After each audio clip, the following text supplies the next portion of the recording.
Uma das primeiras medidas do novo governo foi a implantação pelo Ministério da Educação do Programa de Escolas Cívico-Militares, onde membros da Reserva das Forças Armadas e das Polícias Militares, como tutores, participam da gestão escolar. Basicamente, os militares cuidarão de questões disciplinares, do fortalecimento dos valores éticos e morais e do setor administrativo escolar, e não poderão intervir na área pedagógica. Mesmo assim, o modelo vem recebendo críticas de educadores. Para trazer maiores esclarecimentos sobre o funcionamento das escolas cívico-militares, o Cidadania conversa agora com o senador Stevenson Valentim, do PDUEMOS, do Rio Grande do Norte.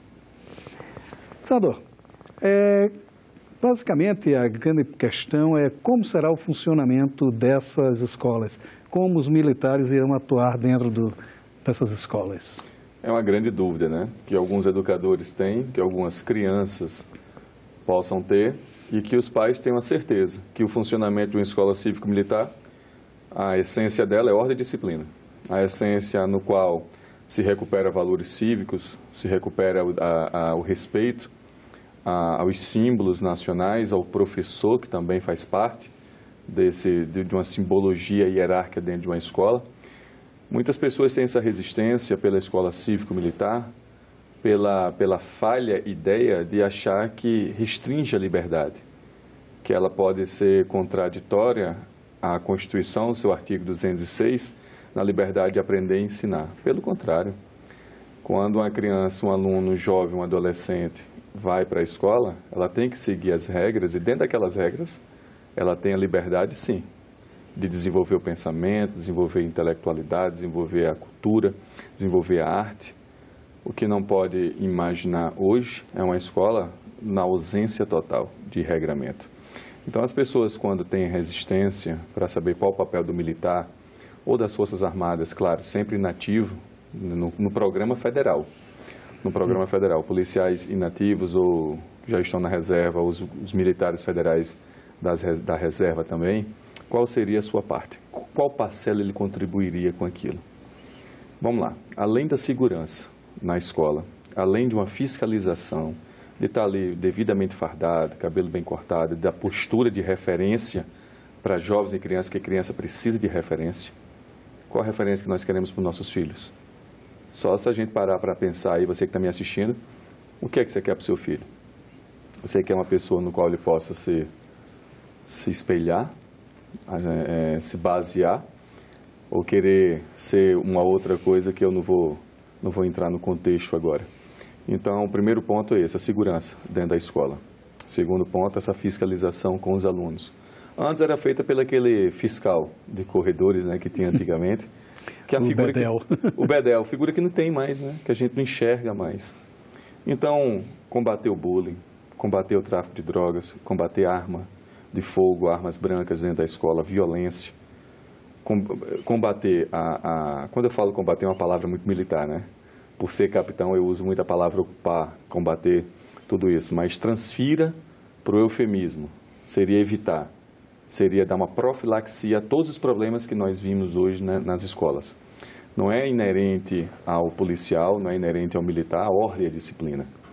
Mas, infelizmente, o que se enxerga hoje, no meio social que nós estamos vivendo, é a ordem e disciplina na figura do militar. A gente vê no noticiário aí, frequentemente, essas questões de brigas de alunos entrando armados nas escolas. Frequentemente se vê agressões contra os professores, o bullying excessivo, né? A automutilação que muitas vezes não é observada pelos professores ou pelos gestores. Então seria um auxílio a mais, é uma opção a mais, é uma pessoa a mais olhando. E com um olhar muitas vezes militar, de policial, não só para corrigir a postura, não só para ver se o sapato está limpo, se o fardamento está completo, não só para ver se o cabelo está bem cortado, o cabelo da garota está amarrado. Não é só para isso, é para a proteção do seu filho. É para que ele entre e permaneça e volte para a sua residência dentro de um ordenamento. E a continuidade seja feita pelas famílias.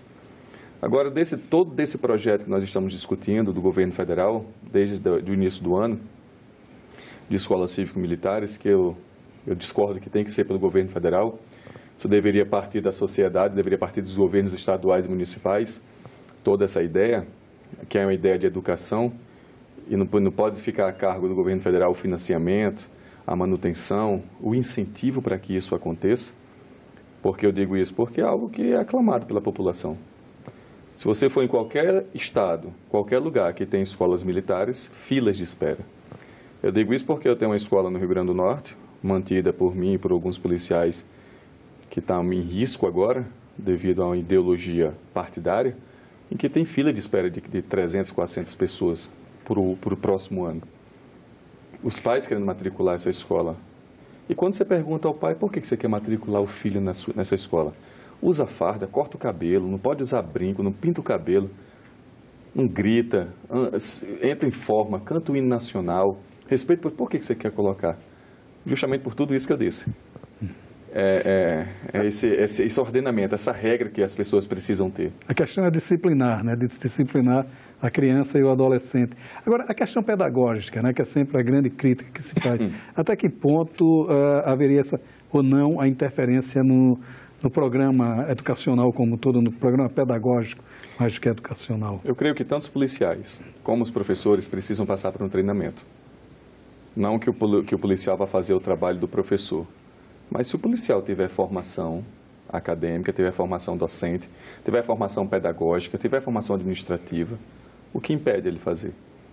O que impede é o simples fato de ser um militar e não poder entrar na esfera de atividade. E se o professor já tiver servido às forças militares e for reservista, será que ele não pode também atuar como militar? Uma vez que ele já foi reservista, uma vez que ele está na reserva das Forças Armadas, por que ele não pode retornar? Então, são coisas que têm que ser analisadas com muito cuidado, para não atropelar tudo isso, porque se cria muitas ideias, justamente a questão da liberdade ou da interferência de esferas de cada um. E, no meu ponto de vista, na escola que foi criada no estado do Rio Grande do Norte, como outras que eu conheço, o professor é professor, não deixa de ser professor, mas tem que estar lá dentro daquele regimento, dentro do ordenamento, dentro da regra das escolas cívicas e militares. Para isso vai passar por um treinamento, por isso vai passar por uma formação, tanto policial, tanto militar, quanto professor. Eu creio que se cada um agir dentro da sua esfera, dentro da sua responsabilidade, não tem conflito. As pessoas têm que pensar o seguinte: não existe conflito de interesse entre militares e pedagogos ou professores, porque o interesse não é entre eles, o interesse é para a criança, para o adolescente, é para o jovem.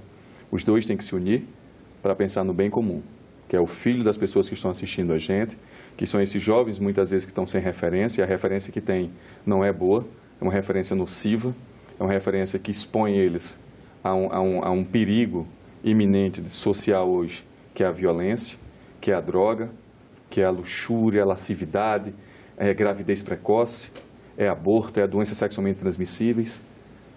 Eu estou falando isso porque não é uma novidade. As pessoas que estão me assistindo sabem do que eu estou falando. Muitas vezes tem um filho dentro de casa com esse problema. A questão é que, até por ser um programa novo, ele sempre suscita debates e algumas polêmicas. Recentemente, no Distrito Federal, por exemplo, há uma tradição nas escolas de que o corpo docente e o corpo discente também votam para a escolha do diretor das escolas. E há um debate se os militares estariam, não digo apto, mas se eles poderiam ou não participar dessas eleições. Muito bom. Né? Quer dizer, como é que fica uma postura dessa? Muitas dúvidas, né? São muitas dúvidas, são muitas perguntas. Eu vou retornar ao que eu falei anterior, agora, e vou voltar com mais incisivo. Independente se for o pai, a mãe, o irmão, o diretor, o militar, todos da sociedade têm uma responsabilidade só.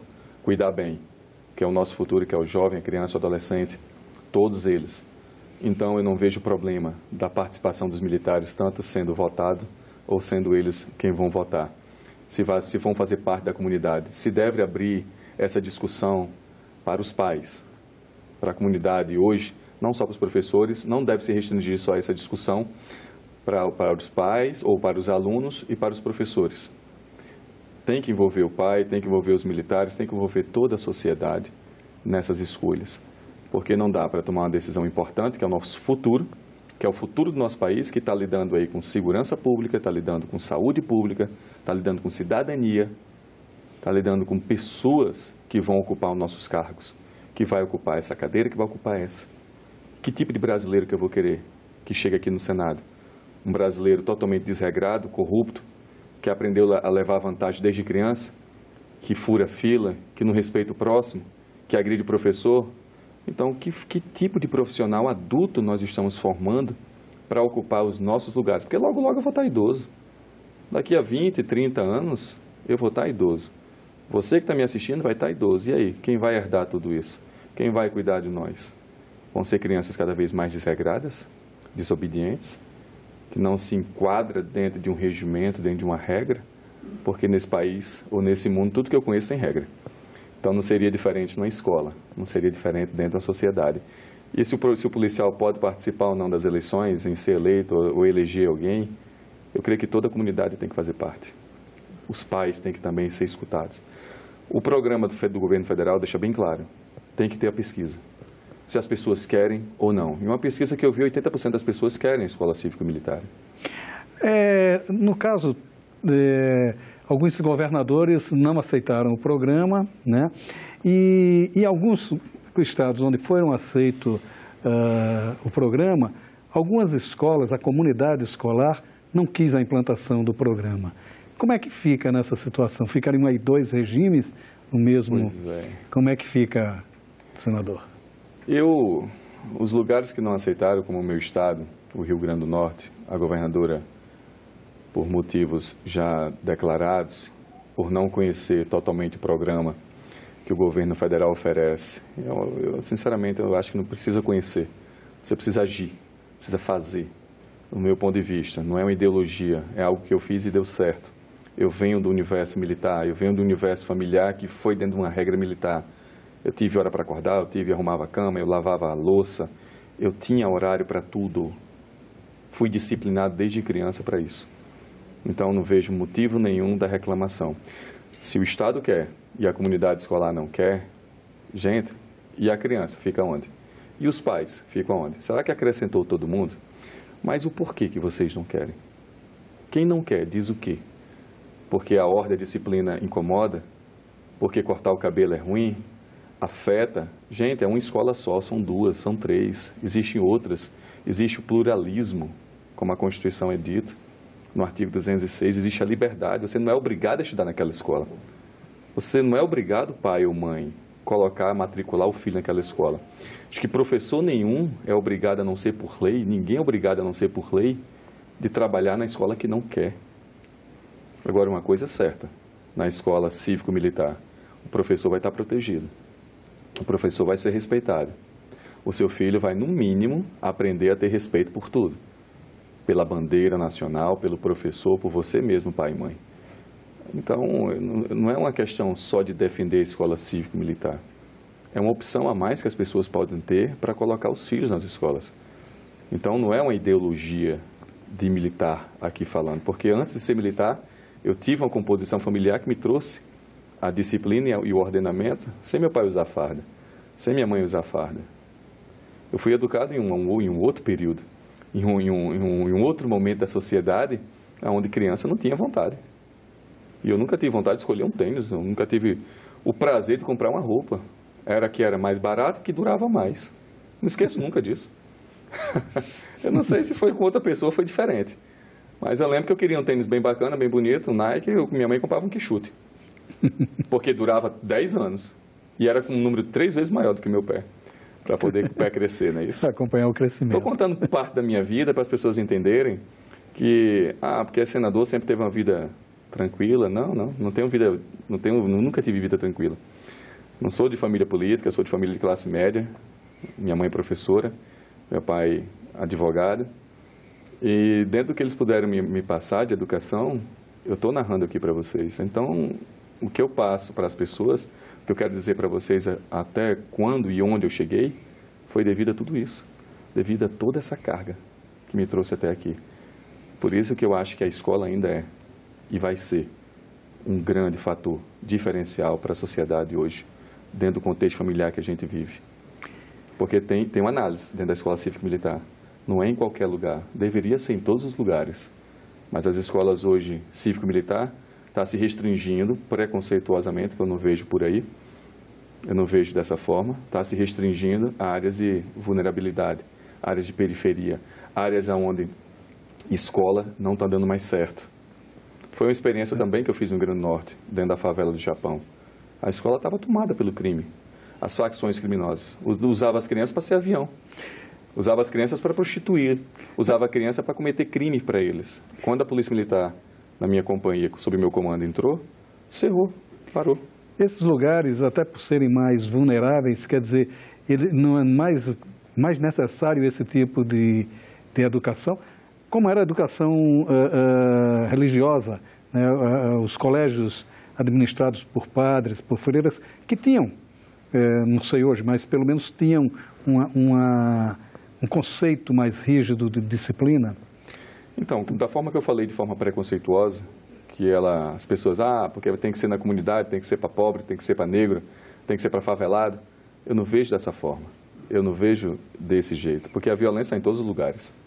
E a violência hoje que envolve crianças, adolescentes, menores de idade, os atos infracionais que eles cometem, para não dizer crimes, estão cada vez piores, estão cada vez mais assustadores.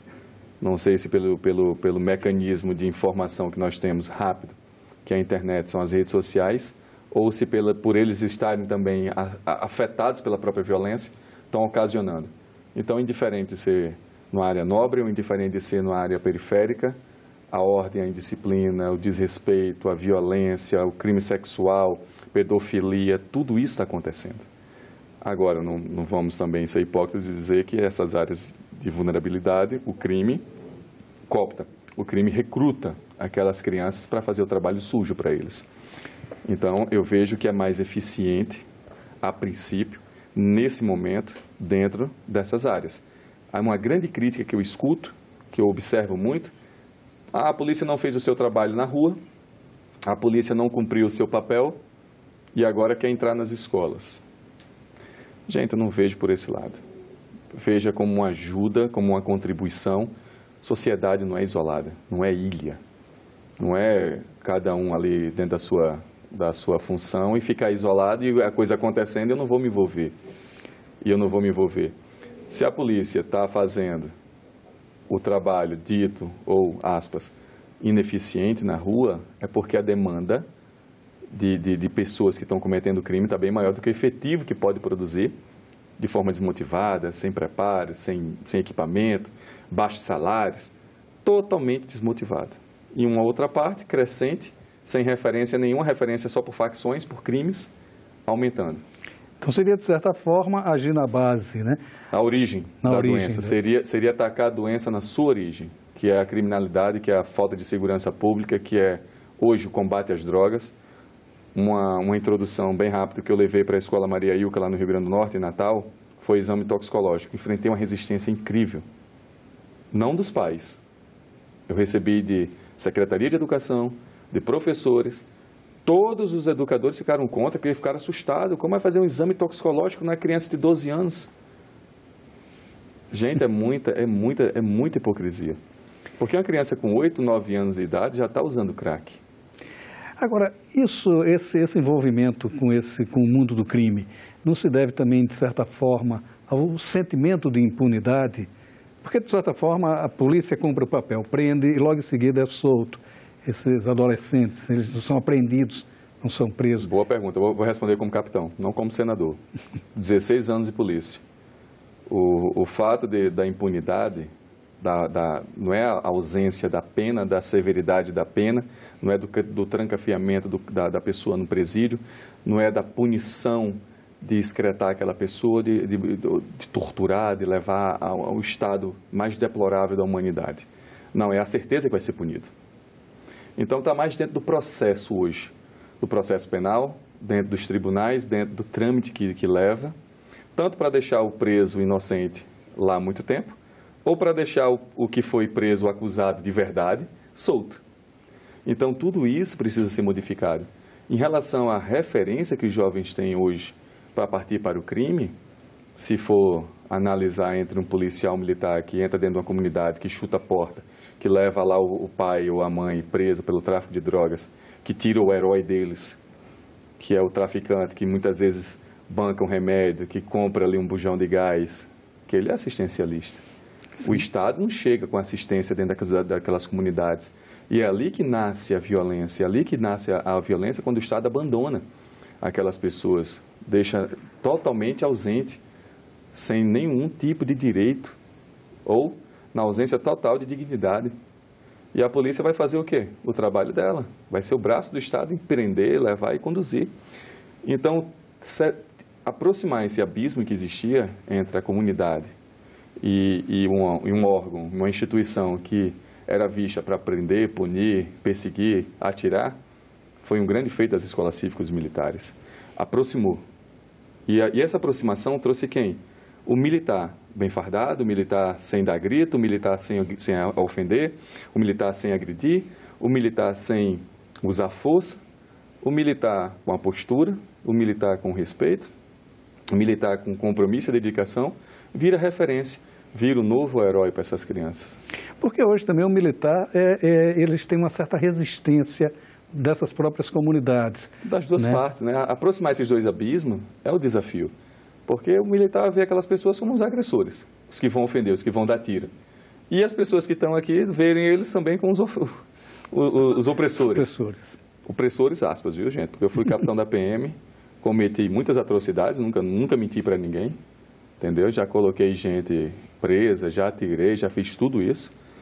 E quando tive conhecimento através da educação, através da escola, no qual nós tivemos a sensibilidade, a palavra certa foi a sensibilidade de ver que pela educação nós estaríamos sendo inteligentes em combater o crime, porque eu me espantei quando eu estava abordando crianças de 7, 8 anos botando na parede.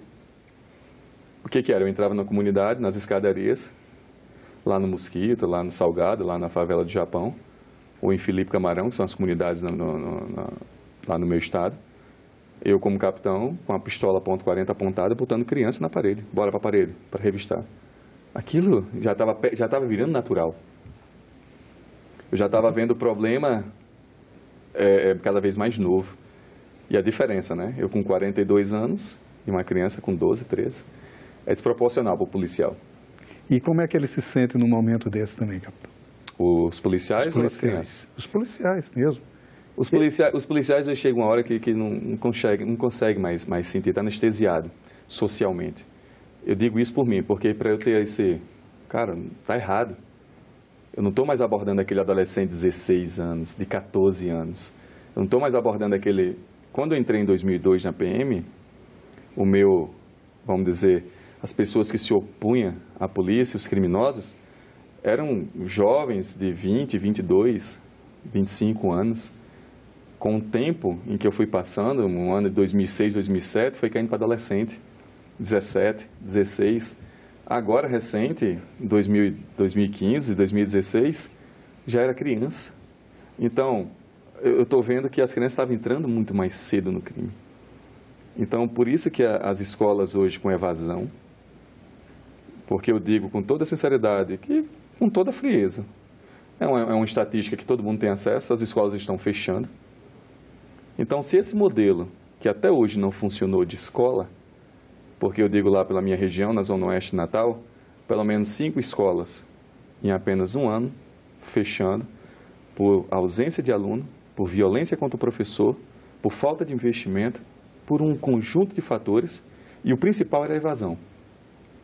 Aí você me pergunta, mas se a criança não está na escola, está onde? Pois é, ela não tem referências de Se a criança não estava na escola, estaria justamente praticando assalto, sendo aviãozinho do traficante, cometendo furtos, porque ele é pequenininho, passa pela grade ali de um estabelecimento, estava no sinal vendendo alguma coisa. Isso é terrível para a infância, né, senador? É terrível para a sociedade, porque aquela criança vai virar um adulto, se sobreviver a tudo aquilo. Se sobreviver a tudo aquilo, vai viver um adulto. E é um adulto que vai viver onde? Na sociedade e depois no sistema carcerário. Não será um adulto sadio, com certeza. Então, socialmente, não. Senador, muito obrigado pela sua participação. Eu que agradeço. Espero ter esclarecido. O meu ponto de vista em relação às escolas militares, quem não concorda, seria uma opção a mais. Para quem não acha que é uma opção viável, gente, é uma opção a mais para as pessoas. Isso é democracia. Dê opções para as pessoas. A democracia é isso, é a gente poder escolher. Ter a liberdade de poder dizer que meu filho vai estudar na escola que eu acho que é certa. Se é de padre, se é de freira, se é de evangélico, se é militar, se não é, que escolha. É o direito de escolha. Senador, muito obrigado pela sua participação. Eu que agradeço. Para rever esta e outras entrevistas, acesse a página da TV Senado na internet, senado.leg.br/TV. Inscreva-se em nosso canal no YouTube. Para fazer algum comentário, crítica ou sugestão, telefone para o 0800 61 2211. Obrigado pela sua atenção e até o próximo Cidadania.